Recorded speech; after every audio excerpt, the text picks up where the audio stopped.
Hello friends, स्वागत है आप सभी का आकाश भैया की पाठशाला में। पिछले वीडियो में हमने प्रश्नावली 3.2 के प्रश्न संख्या 2 तक हमने हल कर लिए थे। ठीक है दोस्तों, तो आज हम प्रश्न संख्या 3, क्या है हमारा तीसरा प्रश्न। तीसरे प्रश्न में कहा गया है निम्न समस्याओं में रैखिक समीकरण युग्म बनाइए और उनके हल प्रतिस्थापन विधि द्वारा ज्ञात कीजिए। तो हमने जो पिछली वीडियो थी दोस्तों, तो हमने उस वीडियो में प्रतिस्थापन विधि क्या होती है उसमें समझा था और इन सवालों को भी हमने उससे हल किया था। ठीक है दोस्तों, तो आज हम जो हमारा जो तीसरा प्रश्न है, इस प्रश्न के अंतर्गत हमें 1 2 3 4 5 6 प्रश्नों को हल करना है। ठीक है, तो आइए हम पहला प्रश्न हल करते हैं। पहला प्रश्न क्या कहा गया है? पहले प्रश्न में कहा गया है कि दो संख्याओं का अंतर कितना है? 26 है और एक संख्या दूसरी संख्या की 3 गुनी है, उन्हें हमें ज्ञात करना है। ठीक है, आइए हम इसे लगाते हैं। तो मैंने सवाल लिख लिया है। पहला सवाल क्या है? पहला सवाल हमने पढ़ लिया है कि दो संख्याओं का अंतर कितना दे रहे हैं? 26 दे रहे हैं और एक संख्या दूसरी संख्या की 3 गुनी है, उन्हें ज्ञात करना है। तो इस प्रकार के सवाल बहुत ही सरल होते हैं। तो इसमें क्या करना पड़ता है? हमें मानना पड़ता है। क्या करना पड़ता है? मानना पड़ता है। तो इसमें हम क्या लिखेंगे? हम लिखेंगे माना। क्या लिखेंगे? इसमें लिखेंगे माना। माना पहली संख्या, क्या लिखेंगे? माना पहली संख्या बराबर x। क्या लिखेंगे? माना पहली संख्या बराबर, हमने x मान ली। ठीक है, अब उसमें दूसरी संख्या का जिक्र कहा गया है तो हमें लिखेंगे दूसरी संख्या। क्या लिखेंगे? दूसरी संख्या बराबर y। क्या मान ली? दूसरी संख्या हमने y मान ली। तो अब इसमें क्या लिखेंगे? इसमें लिखेंगे प्रश्नानुसार। क्या करेंगे? इसमें हम यहाँ लिखेंगे प्रश्नानुसार। प्रश्नानुसार अब हम प्रश्न पढ़ेंगे। प्रश्नानुसार का मतलब होता है प्रश्न के अनुसार। तो प्रश्नानुसार में हमें क्या करना है? उसमें कहा गया है कि दो संख्याओं का अंतर हमें 26 दे रहे। क्या दे रहे हैं? 26 दे रहे हैं। यानी एक हमने पहली मान ली, पहली संख्या x है, दूसरी संख्या y है, यानी इस संख्या और इस संख्या दोनों का अंतर कितना दे रहे हैं? 26। तो यहाँ हम लिख देंगे x माइनस के y बराबर 26। तो ये क्या बन गया हमारा? ये हमारा बन गया समीकरण नंबर 1। क्या बन गया? ये बन गया समीकरण 1। अब हम इतना कर लिया हमने, इतना हो गया हमारा। आगे हम सवाल पढ़ेंगे। आगे सवाल में क्या कहा गया है? एक संख्या दूसरी संख्या की 3 गुनी है, उन्हें ज्ञात कीजिए। तो अब यहाँ हम लिखेंगे पुनः प्रश्नानुसार। क्या लिखेंगे? पुनः प्रश्नानुसार। ठीक है, तो इस प्रकार के सवालों में क्या करना पड़ता है हमें कि जब भी संख्या के दुगने तिगने या अधिक हो तो क्या करना पड़ता है कि हम जो भी संख्या माने या जो कुछ भी वैल्यू मानते हैं तो उसे आपस में क्या कर लेते हैं? हम बराबर कर लेते हैं। क्या कर लेते हैं? बराबर। तो मैंने क्या किया कि x यानी पहली संख्या दूसरी संख्या दोनों को बराबर कर दिया। आप सवाल पढ़ेंगे तो सवाल में क्या लिखा है? एक संख्या दूसरी संख्या की 3 गुनी है। कौन सी संख्या की? दूसरी संख्या की 3 गुनी हो। दूसरी संख्या हमने क्या मानी? भाई, यानी इसमें क्या करना है? 3 से हमें गुणा करना है। ठीक है, तो यहाँ आएगा x बराबर 3y। अब 3y प्लस का इस साइड है, इस साइड आएगा इसका हो जाएगा माइनस का, यानी x माइनस के 3y बराबर में 0। ये क्या बन गया हमारा? ये बन गया हमारा समीकरण 2। क्या बन गया? समीकरण 2। अब हमें क्या करना है? हमें इस जो हमारे पास ये दो रैखिक समीकरण युग्म बने हैं, इन दोनों रैखिक समीकरण युग्मों को प्रतिस्थापन विधि से हल करना है। कौन सी विधि से? प्रतिस्थापन विधि से। तो अब यहाँ पे लिखेंगे प्रतिस्थापन विधि से। क्या लिखेंगे? प्रतिस्थापन विधि से। तो प्रतिस्थापन विधि में मैंने बताया था क्या करते हैं कि इसमें 3 समीकरण बनाने पड़ते हैं। क्या करना पड़ता है? 3 समीकरण बनाना पड़ता है। समीकरण 1 ये है, समीकरण 2 है। तो हम क्या करेंगे दोस्तों? हम समीकरण 2 से बनाएंगे समीकरण 3। तो हम लिखेंगे समीकरण 2 से। क्या लिखेंगे? समीकरण 2 से। तो समीकरण 2 से हम 3 बनाएंगे, यानी x माइनस के 3y बराबर 0। तो 3y माइनस क्या हो जाएगा? इसका प्लस का, यानी x बराबर 3y। क्या आएगा? x बराबर 3y। ये क्या हो गया हमारा? समीकरण 3। अब हम क्या करेंगे? समीकरण 3 का मान रखेंगे समीकरण 1 में, क्योंकि हम जब 2 से 3 बनाया है 3 का मान रखेंगे 1 में, और यदि हम 1 से 3 बनाएंगे तो 3 का मान रखेंगे 2 में। तो हम क्या लिख देंगे? समीकरण 3 का मान क्या लिखेंगे? हम लिखेंगे, यहाँ से लिख देंगे आगे, यहाँ लिखेंगे समीकरण 3 का मान। समीकरण 3 का मान समीकरण 1 में रखने पर, किसमें रखने पर? 1 में रखने पर। तो समीकरण 1 क्या है हमारा? समीकरण 1 है हमारा x माइनस के y बराबर में 26। कितना है? x माइनस के y बराबर 26। तो हमें क्या करना है? x यहाँ पे पुटअप करनी है, x बराबर 3y। तो x की यहाँ पे कितना वैल्यू आएगी? 3y। तो x यहाँ पर आएगा 3y माइनस के y बराबर में कितना है? 26। तो 3y में से y जाएगा, कितना बचेगा? 2y। 2y बराबर कितना आएगा? 26। 2 से हम काट देंगे 26, तो y बराबर कितना आएगा दोस्तों? 13। कितना आया? y बराबर 13। दूसरी संख्या हमारी 13 निकलेगी। अब क्या करेंगे? हम y का मान रख देंगे समीकरण 3 में। किसमें रख देंगे? y का मान। तो यहाँ हम क्या लिख देंगे, y का मान समीकरण 3 में रखने पर, y का मान समीकरण 3 में रखने पर, किसमें रखने पर, समीकरण 3 में रखने पर। ठीक है, तो समीकरण 3 क्या है हमारा, समीकरण 3 है हमारा x बराबर 3y, क्या है, x बराबर 3y, और y की वैल्यू कितनी निकली है, 13, कितनी निकली है, 13, तो x बराबर 3 मल्टीप्लाई में कितना आएगा, 13, तो x बराबर आ जाएगा हमारा 13 3 39। ठीक है दोस्तों, तो हम यहाँ पर लिख देंगे अतः, यहाँ लिखेंगे अतः पहली संख्या, अतः पहली संख्या क्या मानी थी हमने x, तो पहली संख्या x बराबर कितना आया हमारा 39, और दूसरी संख्या क्या है हमारे मानी थी y बराबर कितना आया दोस्तों हमारा 13, कितना आया 13, इतना ही क्या हो गया हमारा आंसर। ठीक है, आपको समझ में आ गया होगा। अगर आपको समझ में नहीं आ रहा हो तो आप सवाल को एक बार रिवाइंड करके दोबारा देखिए, आपको समझ में आ जाएगा। अब लगाते हैं हम अगला सवाल। तो अगला सवाल क्या है हमारा, अगला सवाल है हमारा, दो संपूरक कोणों में बड़ा कोण छोटे कोण से 18 डिग्री अधिक है, उन्हें हमें ज्ञात करना है, उन्हें हमें ज्ञात कीजिए। तो मैंने सवाल लिख लिया है। ठीक है, तो उसमें कहा गया है कि दो संपूरक कोणों में बड़ा कोण छोटे कोण से 18 डिग्री अधिक है। ठीक है, हमें इसमें दो रैखिक समीकरण युग्म बनाने होंगे। क्या बनाने होंगे, दो। तो कैसे बनेंगे दोस्तों, आपको याद रखना होगा, चूंकि संपूरक कोण दोस्तों, संपूरक कोण का मतलब क्या होता है, संपूरक कोण होता है 180 अंश का, कितना होता है, संपूरक कोण होता है 180 अंश के बराबर। यानी जब दो कोण यानी θ1 प्लस θ2, यानी जब दो कोणों का योग कितने के बराबर आ जाए 180, यानी जब दो कोणों का योग 180 अंश के बराबर हो तो वह क्या कहलाता है, वह संपूरक कोण कहलाता है। तो इस सवाल में हमें क्या बड़ा कोण छोटा कोण की बात कही गई है, तो इस कोण में भी हमें मानना होगा। तो हम इसमें लेट कर लेंगे, यानी माना, इंग्लिश में बोलते हैं लेट, हिंदी में माना। तो यहाँ लिखेंगे माना बड़ा कोण, क्या लिखेंगे, माना बड़ा कोण बराबर x, मान लिया हमने, क्या मान लिया x डिग्री, और छोटा कोण मान लिया हमने y डिग्री, क्या मान लिया, छोटा कोण हमने मान लिया y डिग्री। ठीक है, तो यहाँ लिखेंगे प्रश्नानुसार, क्या लिखेंगे, प्रश्नानुसार पहला समीकरण क्या बनेगा कि दो संपूरक कोणों में बड़ा कोण छोटे कोण से 18 डिग्री अधिक है, ये तो बन जाएगा दूसरा कोण।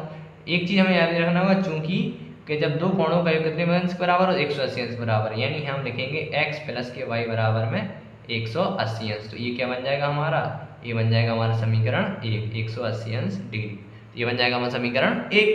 अब इसके बाद अब सवाल में जो आगे कहा गया है, तो अब हम सवाल में जो आगे सॉल्व करेंगे, इसमें आगे कहा गया है कि बड़ा कोण छोटे कोण से 18 डिग्री अधिक है। और अभी मैंने आपको क्या बताया था कि जब भी इस प्रकार का भाषा आए, ऐसी लैंग्वेज आए जिससे अधिक है, तो क्या किया करो कि दोनों जो हम मानते हैं, छोटा कोण हो या बड़ा कोण, जो भी संख्या माने कुछ माने, तो उन दोनों को क्या करते हैं, आपस में बराबर कर लेते हैं। तो यहाँ पे हम क्या लिख देंगे, यहाँ लिख देंगे पुनः प्रश्नानुसार, क्या लिखेंगे, यहाँ हम लिख देंगे पुनः प्रश्नानुसार। पुनः प्रश्नानुसार का मतलब होता है हम दोबारा प्रश्न के अनुसार कर रहे हैं। तो मैंने आपको बताया कि जब भी इस प्रकार सवाल आता है, इन दोनों क्या करते हैं, आपस में बराबर।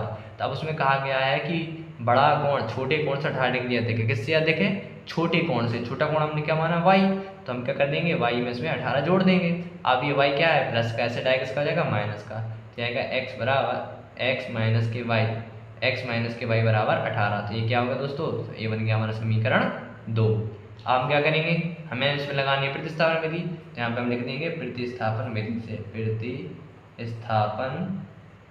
विधि से। और प्रतिस्थापन विधि में आप जानते हैं क्या करना पड़ता है, हमें 3 समीकरण बनाने पड़ते हैं। तो पहले समीकरण ये दे रहे हैं, दूसरा समीकरण ये दे रहे हैं, इसमें माइनस का चिन्ह है, तो इससे सरल हो जाएगा। तो हम लिखेंगे समीकरण 2 से, क्या लिखेंगे, हमें लिख देंगे समीकरण 2 से, किससे, समीकरण 2 से। अब समीकरण 2 से क्या हो जाएगा, x माइनस के y बराबर में 18 है, तो माइनस के y उससे जाए क्या आएगा, यह जाएगा x बराबर y प्लस के 18 लिख दो या 18 प्लस के y लिख दो, तो क्या बनेगा हमारा, ये बन गया समीकरण 3। ठीक है, तो अब हमें क्या करना है, अब हम लिखेंगे समीकरण 3 का मान, कमेंट करके बताइए समीकरण 3 का मान किस में रखेंगे, समीकरण 3 का मान रखेंगे समीकरण किस में रखेंगे, 1 में, क्योंकि हमने 2 से बनाया 3, तो 3 का मान रखेंगे इसमें 1 में। समीकरण 3 का मान समीकरण 1 में रखने पर, किसमें रखने पर, 1 में रखने पर। ठीक, समीकरण 1 क्या दे रहा है, x प्लस के y बराबर 180, तो समीकरण 1 दे रहे हैं हमें x प्लस के y बराबर में 180, और हमें क्या करना है, हमें x बराबर रखना है y प्लस के 18, तो x यहाँ पे वैल्यू पुटअप कर देंगे y प्लस के 18, तो यहाँ पर आ जाएगा वाई प्लस के 18 और यहाँ क्या चल रहा है प्लस के वाई बराबर कितना आ गया 180 अंश। अभी कितना आ जाएगा हमारा, ये आएगा हमारा वाई और वाई कितना आ जाएगा, ये आ जाएगा हमारा 2 बाई बराबर ये 18 प्लस का से आएगा इसका हो जाएगा माइनस का, यानी 180 माइनस आएगा 18 कितना आएगा -18। तो ये आ जाएगा हमारा y बराबर 180 में से 18 घटाओ कितना आएगा, ये बचेगा हमारा 10 में से 8 गया 2 बचा, आंसर लगाएंगे 8 में से 6 162 और ये 2y, अब 2 से काट देंगे 162 कितनी बार कटेगा, तो वही आएगा y बराबर 2 8 16 2 1 2, यानी y बराबर हमारा निकल रहा है 81 डिग्री। कितना निकल रहा है 81 डिग्री। अब हम क्या करेंगे कि y का मान रख देंगे समीकरण 3 में, इसमें रख देंगे समीकरण 3 में, ठीक है, इसमें रख दें। तो हम यहाँ पर लिख देंगे कि y का मान समीकरण 3 में रखने पर, इसमें रखने पर समीकरण 3 में रखने पर समीकरण 3 क्या है हमारा, समीकरण 3 है x बराबर वाई प्लस के 18, x बराबर वाई प्लस के 18, ठीक है। तो x बराबर आ गया वाई की वैल्यू कितनी निकली 81, तो 81 डिग्री प्लस के 18 डिग्री, इसको जोड़ देंगे तो क्या आएगा x बराबर 99 डिग्री, कितना आ गया 99 डिग्री। और आप देख सकते हैं कि जब दोनों कोणों को हम जोड़ेंगे 81 और 99 को, तो दोनों का योग कितना आएगा 180, तो हमारे उत्तर की जांच हो जाएगी, तो हमें उसकी करने की कोई जरूरत नहीं है। तो आप यहाँ पर लिख देना अतः, क्या लिखेंगे अतः बड़ा कोण, क्या लिखेंगे अतः बड़ा कोण। बड़ा कोण क्या माना था हमने x, क्या माना था, हम देख सकते हैं कि बड़ा कोण हमने माना था x, छोटा कोण माना था हमने y। यहाँ पे बड़ा कोण कितना आएगा, बड़ा कोण x बराबर आया हमारा 99 डिग्री और हमारा छोटा कोण क्या आया, छोटा कोण हमने क्या माना था, छोटा कोण हमने माना था y बराबर कितना आया 81 डिग्री। कितना क्या लिख देंगे हम अपना आंसर, ठीक है दोस्तों। अगर आप इस प्रकार लिखेंगे बोर्ड एग्जाम में तो आपको पूरे नंबर दिए जाएंगे, ठीक है। इसके बाद लगाते हैं हम अगला क्वेश्चन। तो अगले क्वेश्चन में क्या कहा गया है दोस्तों, अगले क्वेश्चन में कहा गया है कि एक क्रिकेट टीम के कोच ने 7 बल्ले तथा 6 गेंदें 3800 रुपये में खरीदी, ठीक है। अब बाद में उसने 3 बल्ले तथा 5 गेंदें 1750 में खरीदी, तो प्रत्येक बल्ले और गेंद का मूल्य हमें ज्ञात करना है, ठीक है। तो इस सवाल में हम क्या करेंगे, इस सवाल में हमें क्या करना है, प्रत्येक बल्ले और प्रत्येक गेंद का मूल्य हमें ज्ञात करना है। तो इसमें क्या करेंगे, हम लिख लेंगे माना, क्या लिखेंगे माना एक बल्ले की कीमत, माना एक बल्ले की कीमत हमने मान ली एक बल्ले की कीमत है x रुपये, कितनी है x रुपये, और एक गेंद की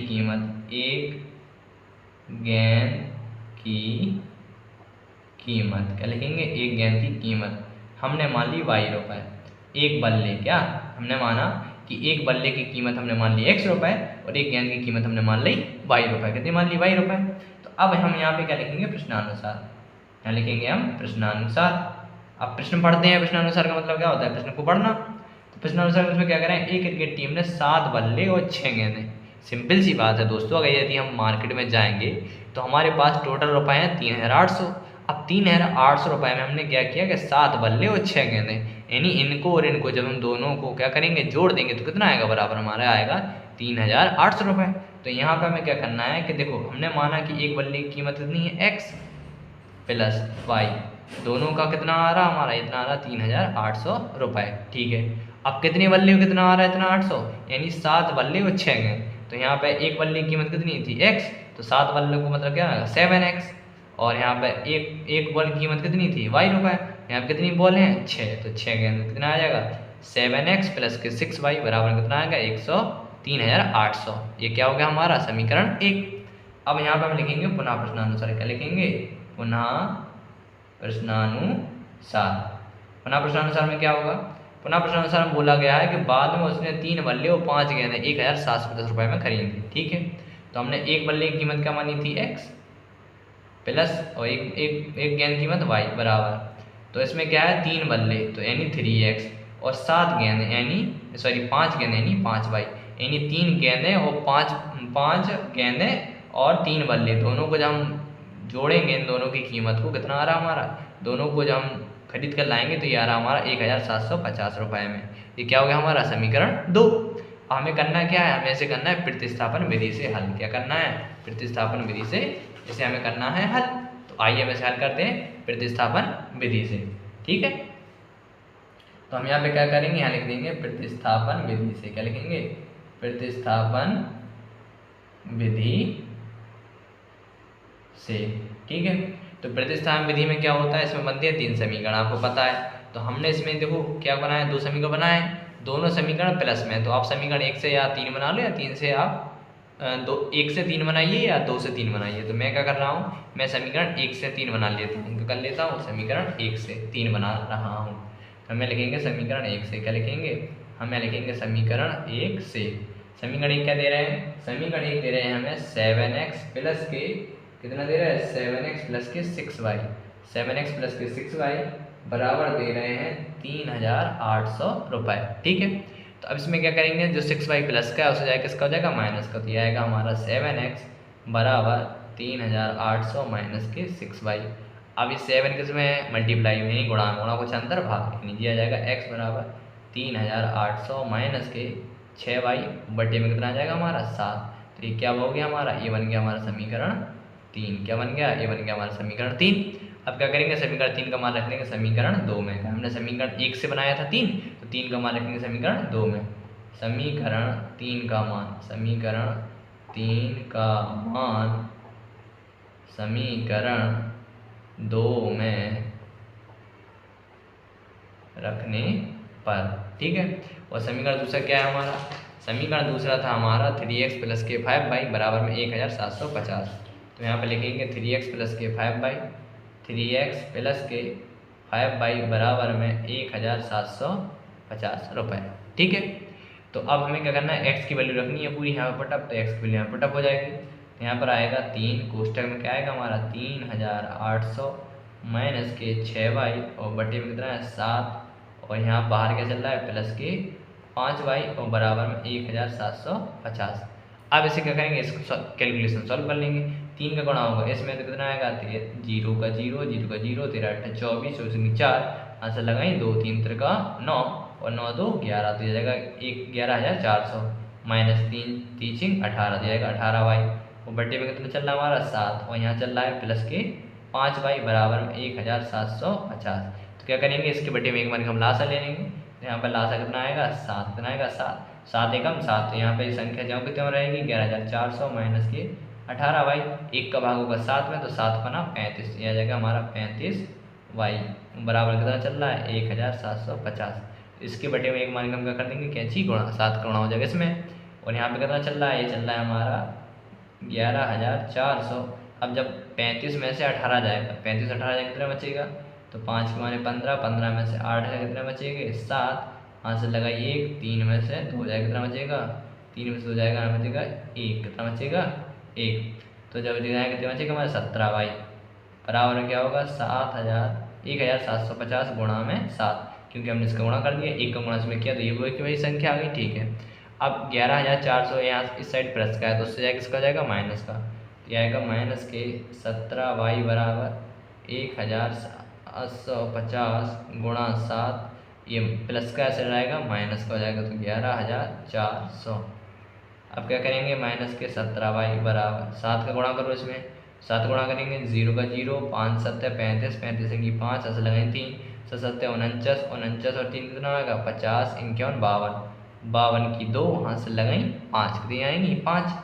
अब 7 गुणा करेंगे 7 एकम 7, 7 5 12, तो कितना आ जाएगा 12250 माइनस 11400।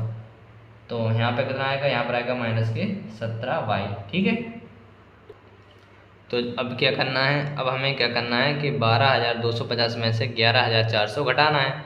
तो जब हम 12250 में से क्या करेंगे 11400 ऐसे घटाएंगे तो कितना बचेगा, यहाँ पर आएगा 0 में से 0, 5 के माने 15, 5 के 5 आ जाएगा, 2 के माने 12, 12 में 4 गया 8, आंसर लगाइए कुछ नहीं बचा।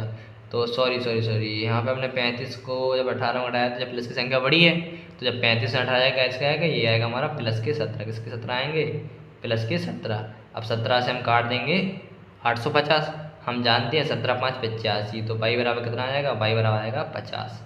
तो y बराबर कितना आया 50 रुपये, यानी 50 रुपये आ गया। ठीक है, अब क्या करेंगे, हम लिखेंगे y का मान, क्या लिखेंगे y का मान, y का मान, y का मान समीकरण, y का मान समीकरण किस में रखेंगे, समीकरण 3 में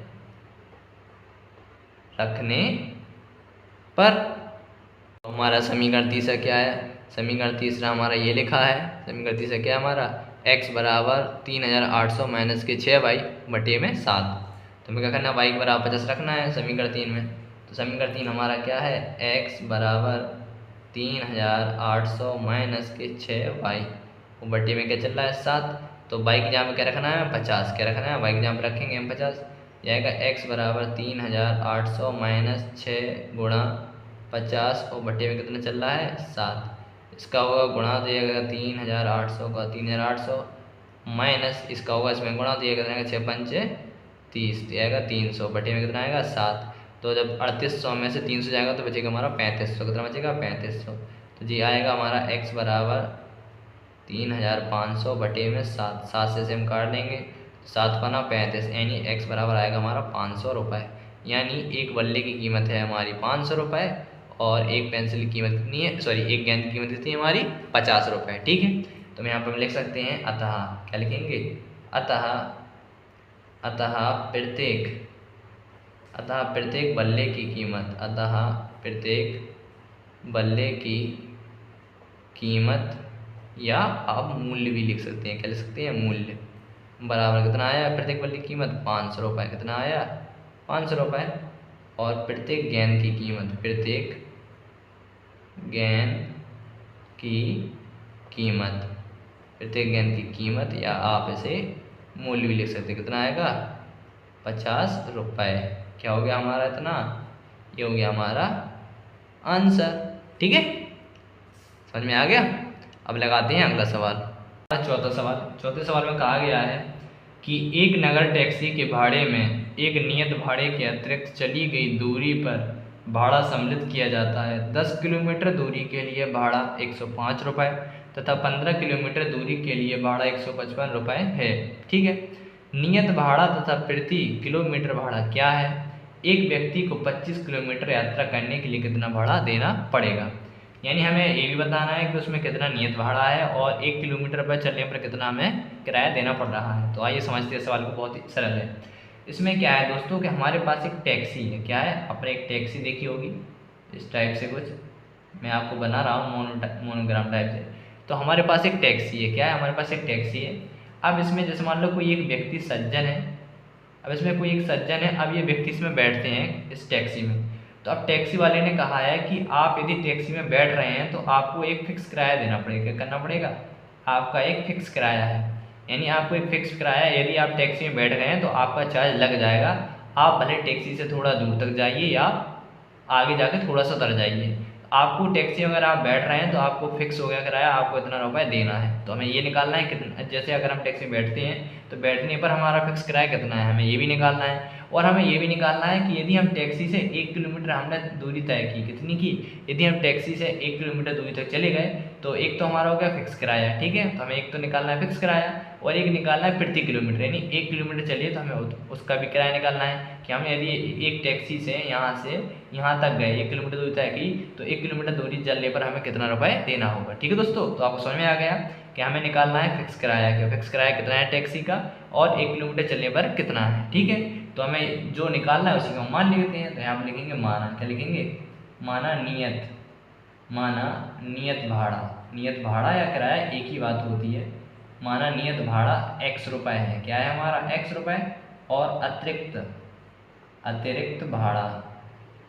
अतिरिक्त भाड़ा हमने मान लिया y रुपये है। क्या मान लिया, हमने मान लिया y रुपये। अब बात कह रहे हैं कि 10 किलोमीटर दूरी के लिए, तो हम यहाँ लिखेंगे 10 किलोमीटर के लिए, 10 किलोमीटर के लिए, यानी 10 किलोमीटर दूरी के लिए, कितने के लिए, 10 किलोमीटर दूरी के लिए। तो 10 किलोमीटर दूरी के लिए क्या है दोस्तों कि नंबर एक तो हम यदि टैक्सी में बैठ रहे हैं तो फिक्स हो गया, हमें x रुपये देना है। नियत भाड़ा हमने क्या मान लिया x, नियत भाड़ा हमारा x हो गया प्लस। अब इसके बाद कह रहे हैं अतिरिक्त किराया y, कितना दे रहा है, अतिरिक्त किराया y है। अब y कितना है 10 किलोमीटर के लिए, टैक्सी में आप जैसे बैठ गए वो तो आपको किराया देना ही है। अब आप जा रहे हैं 10 किलोमीटर दूरी, कहाँ जा रहे हैं 10, यानी 1 किलोमीटर हमने यानी अतिरिक्त भाड़ा माना y। अब अतिरिक्त आप कितने किलोमीटर और जा रहे हैं, 10 किलोमीटर और जा रहे हैं, यहाँ पर आएगा हमारा 10y बराबर। तो एक नियत भाड़ा हमारा x हो गया, अतिरिक्त भाड़ा क्या हो गया हमारा 10y। अब हम 10 किलोमीटर दूरी के लिए कितना भाड़ा दे रहे हैं, टोटल दे रहे हैं हम 105 रुपये। कितना दे रहे हैं, 105 रुपये। इसे हम मान लेंगे समीकरण 1। क्या मान लेंगे, इसे हम मान लेंगे समीकरण 1। अब आगे बात कर रहे हैं 15 किलोमीटर के लिए, तो यहाँ पर लिखेंगे 15 किलोमीटर के लिए, 15 किलोमीटर के लिए, कि ये क्या हमारी दूरी है 15 किलोमीटर दूरी के लिए। तो अब इसमें क्या है, इसमें भी हमें एक नियत किराया यानी एक्स फिक्स हमें देना है। हमें जैसे हम टैक्सी में बैठेंगे तो एक्स रुपया देना ही है। अब अतिरिक्त जा रहे हैं, अतिरिक्त जा रहे हैं हम 15 किलोमीटर, यानी यहाँ पर आएगा हमारा 15 बाई बराबर कितने रुपए देंगे हम, 155 रुपये देंगे। कितने देंगे, 155 रुपये। ये क्या बन जाएगा हमारा, ये बन जाएगा हमारा समीकरण 2। ठीक है, अब इसे हमें क्या करना है, इसे हमें करना है हल। कौन सी विधि से, प्रतिस्थापन विधि से, प्रतिस्थापन विधि से। ठीक है फ्रेंड्स, यदि जब एग्जाम में ये सवाल आए ना, तो आपको फिक्स नहीं है कि आपको प्रतिस्थापन विधि लगानी है। एक विधि और होती है, उसको बोलते हैं विलोपन विधि। तो जब एग्जाम में कहा जाए कि आपको इसे प्रतिस्थापन विधि से लगाना है, तो आप इसे प्रतिस्थापन विधि से हल कीजिए, वरना आप इसे किसी भी विधि से कर सकते हैं। आप चाहें तो विलोपन विधि से भी कर सकते हैं और प्रतिस्थापन किसी भी से भी कर सकते हैं। लेकिन इसमें क्या है, हमें कहा गया है कि क्वेश्चन में से हमें प्रतिस्थापन विधि को से ही लगाना है, इसलिए हम इसमें प्रतिस्थापन विधि लगा रहे हैं। तो समीकरण 1 बन गया, समीकरण 2 बन गया। अब समीकरण 1 या 2 से हम क्या करेंगे सॉल्व, तो किससे करेंगे, हम लिखेंगे समीकरण 1 से। तो हम करेंगे समीकरण 1 से, समीकरण 1 से।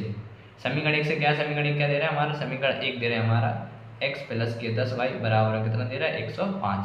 तो 10y प्लस का हो जाएगा माइनस का, तो यानी x बराबर आ जाएगा 105 माइनस के 10y। ठीक है, तो ये क्या हो गया हमारा, ये हो गया हमारा समीकरण 3। क्या बन गया, x बराबर 105 माइनस के 10y, ये बन गया हमारा समीकरण 3। आप क्या करेंगे, समीकरण 3 का मान रखेंगे समीकरण 2 में, क्योंकि हमने 1 से बनाया 3, तो 3 का मान रखेंगे समीकरण 2 में। इसमें समीकरण 2 में, तो यहाँ लिखेंगे हम समीकरण 3 का मान समीकरण 2 में रखने पर, किसमें, समीकरण 2 में रखने पर। समीकरण 2 क्या है, x प्लस के 15y बराबर कितना है 155।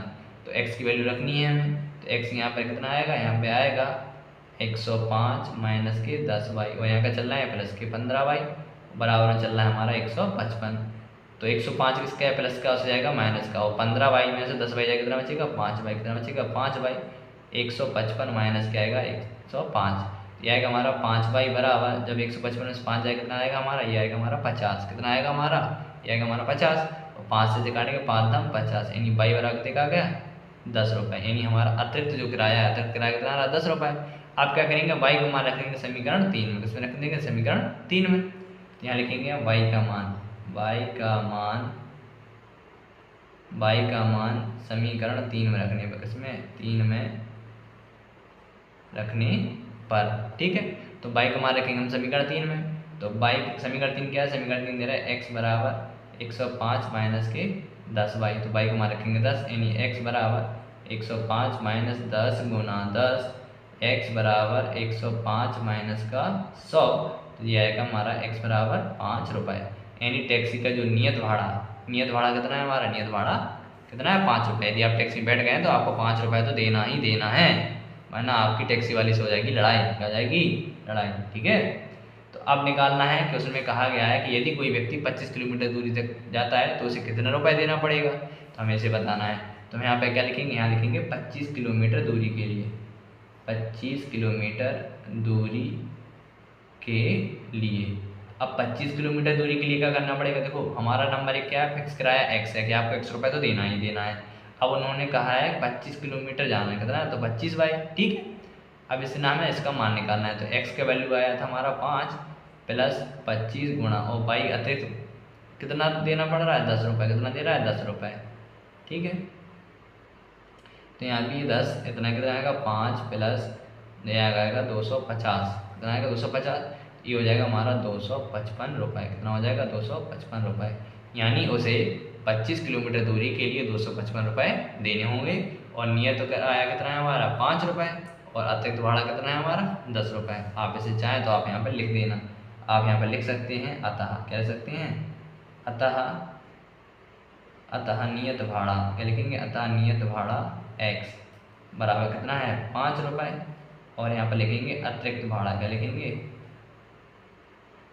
अतिरिक्त भाड़ा यानी y बराबर कितना दे रहे हैं हमें 10 रुपये। ठीक, और आप चाहें तो आप लिख सकते हैं कि 25 किलोमीटर दूरी के लिए 25 किलोमीटर दूरी के लिए व्यक्ति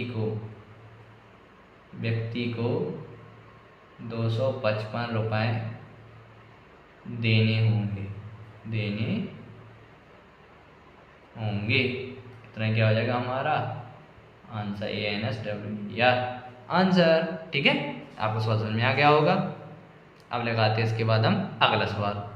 तो पांचवा सवाल क्या है हमारा? पांचवें सवाल में कहा गया है यदि किसी भिन्न के अंश और हर दोनों में 2 जोड़ दिया जाए तो वह 9/11 हो जाती है।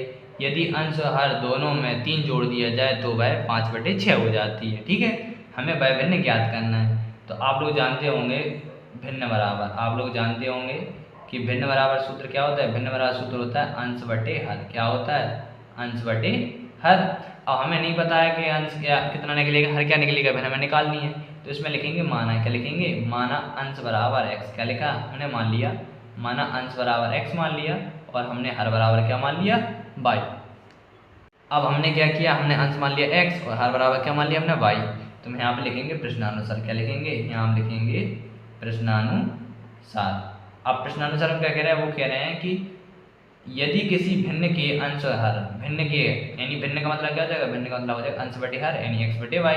यदि किसी भिन्न के अंश और हर दोनों में 2 जोड़ दिए जाए, यानी अंश में भी 2 जोड़ दिया जाए और हर में भी 2 जोड़ दिए जाए, तो जब अंश और हर दोनों में 2 जोड़ दिए जाएंगे तो क्या हो जाएगा? वह 9/11 हो जाती है। कितनी हो जाती है? 9/11। तो हम यहाँ लिखेंगे 9/11। अब 9/11 लिख दें। अब देखो इसमें ये 4 है, यह 4 है, तो जुड़ेंगे तो नहीं।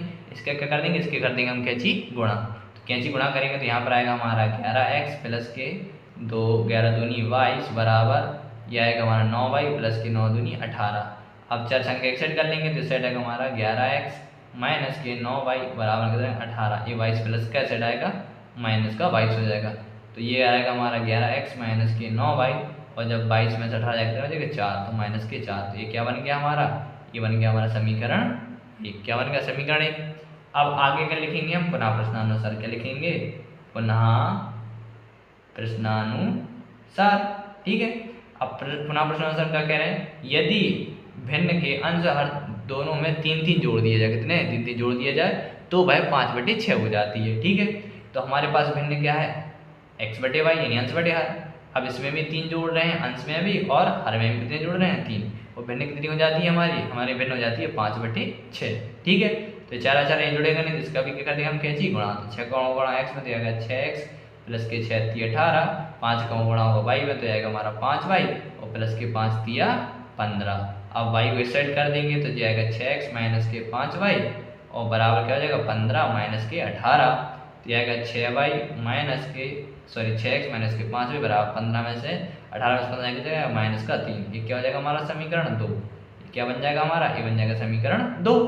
अब हम लगाएंगे इसे प्रतिस्थापन विधि से। तो इसमें हमें लगानी प्रतिस्थापन विधि।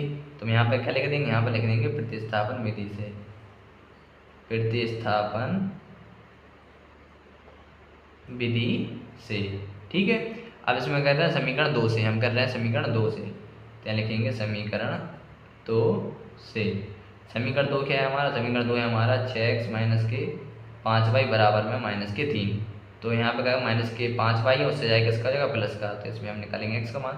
तो माइनस के 3 और प्लस क्या जाएगा हमारा 5y। अब हम लिखेंगे x बराबर माइनस के 3 प्लस के 5y। अब ये 6 गुणा का पक्षांतर क्या जाएगा? भाग में। तो हमारा समीकरण 3 क्या बना? समीकरण 3 बनाया हमारा x बराबर माइनस के 3 प्लस के 5y बटे में 6। ये क्या होगा? समीकरण 3।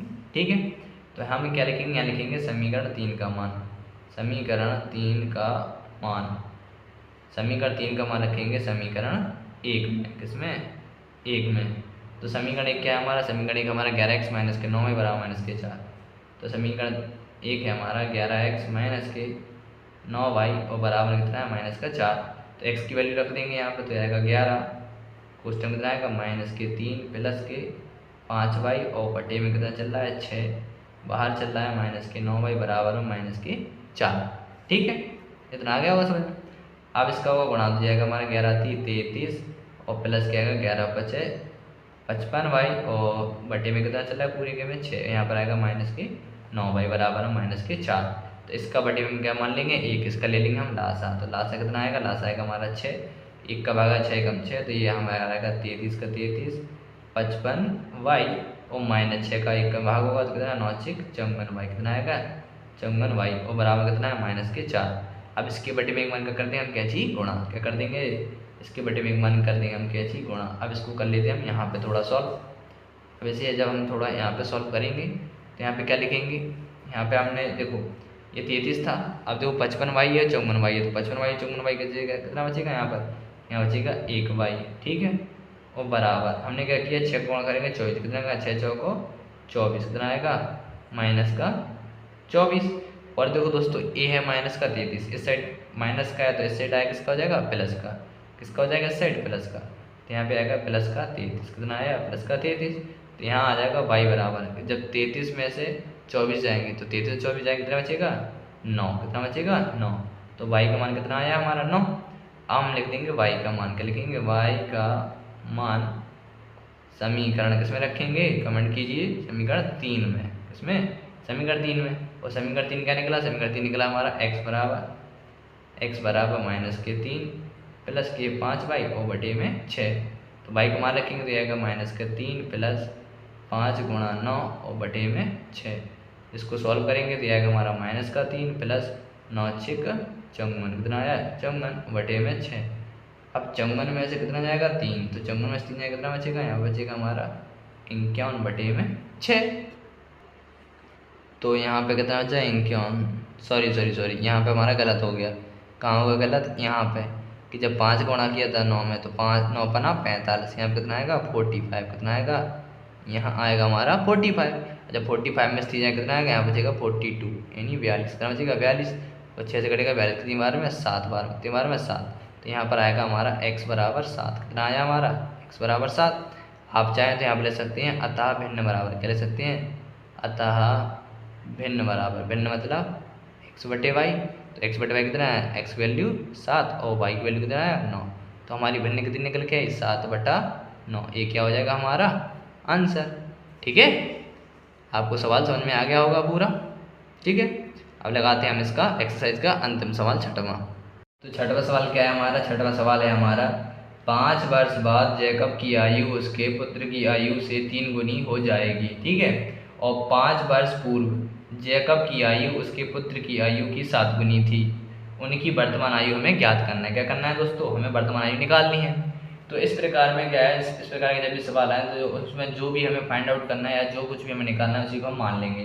तो इसमें लिखेंगे माना, उनकी वर्तमान आयु पूछी है, लिखेंगे माना जैकब की, क्या लिखेंगे माना जैकब की वर्तमान आयु, क्या वर्तमान आयु हमने मान लिया, माना जैकब की वर्तमान आयु हमने मान ली x वर्ष, क्या मान ली हमने x वर्ष। और उसके पुत्र की आयु, पुत्र की वर्तमान आयु, पुत्र की वर्तमान आयु, पुत्र की वर्तमान आयु हमने मान ली y वर्ष, क्या मान ली y वर्ष। हमने मान ली कि वर्तमान आयु x वर्ष है y वर्ष है। अब उन्हें कहा है कि 5 वर्ष बाद जैकब की आयु कितनी होगी। तो यहाँ पे हम लिखेंगे 5 वर्ष बाद, क्या लिखेंगे 5 वर्ष बाद। सिंपल सी बात है दोस्तों, देखना जैसे मान लीजिए आज आप 13 साल के हैं, आज आप 13 साल के हैं तो 15 साल बाद कितने हो जाएंगे 13 प्लस के 5 यानी 18 साल के। तो यानी जितनी भी आयु वर्तमान आयु है उसमें क्या होगा 5 जुड़ जाएगा। तो यहाँ हम लिखेंगे 5 वर्ष बाद जैकब की आयु, क्या लिखेंगे जैकब की आयु। तो 5 वर्ष बाद जैकब की आयु कितनी हो जाएगी x प्लस के 5 वर्ष, कितना हो जाएगा x प्लस के 5 वर्ष। और पुत्र की आयु कितनी हो जाएगी, पुत्र की आयु हो जाएगी हमारी y प्लस के 5। ऐसा तो है नहीं है कि पिता की आयु बढ़ती जाए और पुत्र हमेशा छोटा ही रहे, नहीं ऐसा नहीं होगा। अब उसमें क्या कहा है कि 5 वर्ष बाद जैकब की आयु उसके पुत्र की आयु से 3 गुनी हो जाएगी। हमने कहा था कि जब भी दोगुनी तिगुनी होती है तो हमें क्या करना पड़ता है कि जो वैल्यू हमें दी है इस वैल्यू को हमें आपस में बराबर करना पड़ता है। तो यहाँ पे हम लिखेंगे प्रश्नानुसार, क्या लिखेंगे यहाँ हम लिखेंगे प्रश्नानुसार। प्रश्नानुसार हम क्या करेंगे, हमें दोनों आयु को हम आपस में बराबर कर देंगे, x प्लस के y बराबर में 5 y प्लस के 5।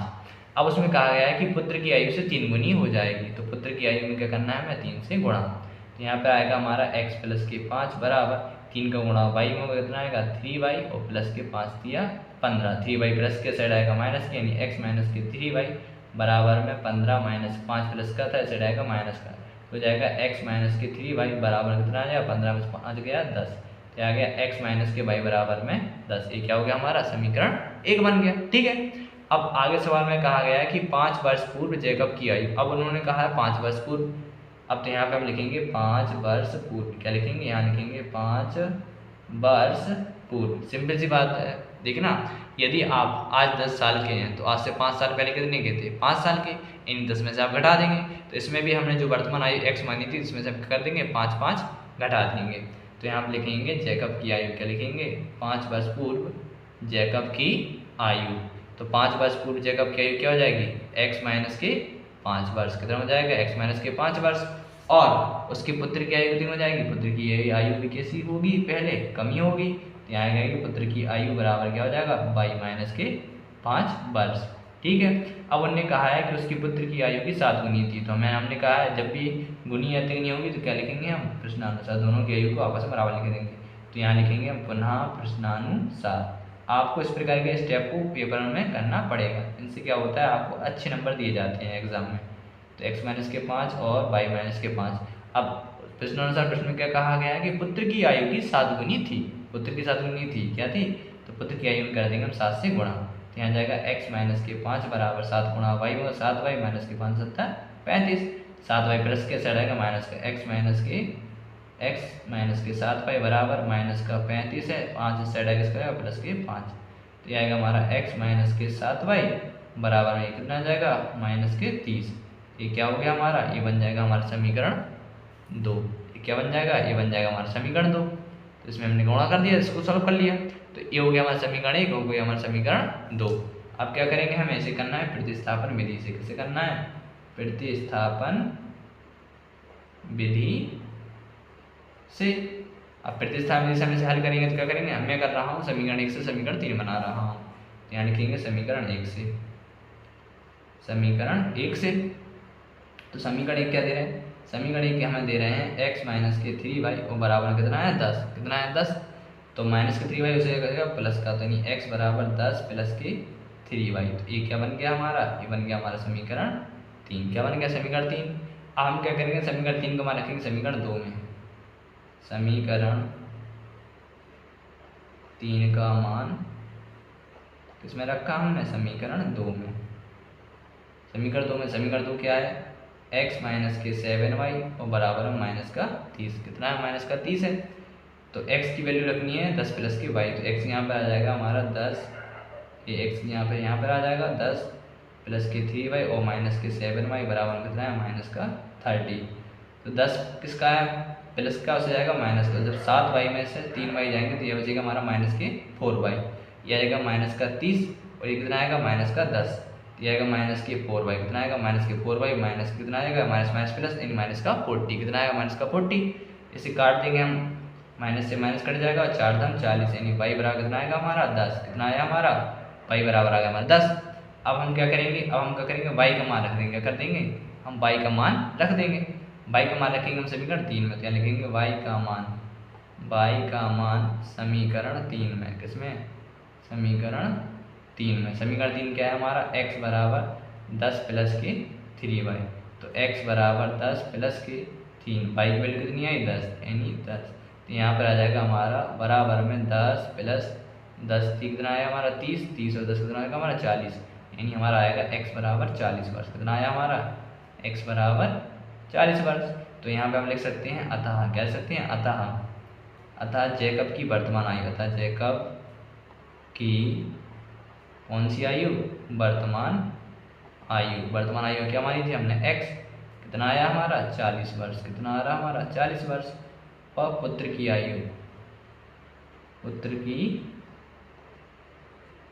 वर्तमान आयु कौन सी आयु, सॉरी यहाँ लिखेंगे हम वर्तमान आयु, कौन सी आयु वर्तमान आयु, पुत्र की वर्तमान आयु क्या मानी थी हमने y बराबर कितना आ रहा है हमारा 10 वर्ष, कितना आ रहा है 10 वर्ष, इतना क्या हो जाएगा हमारा आंसर।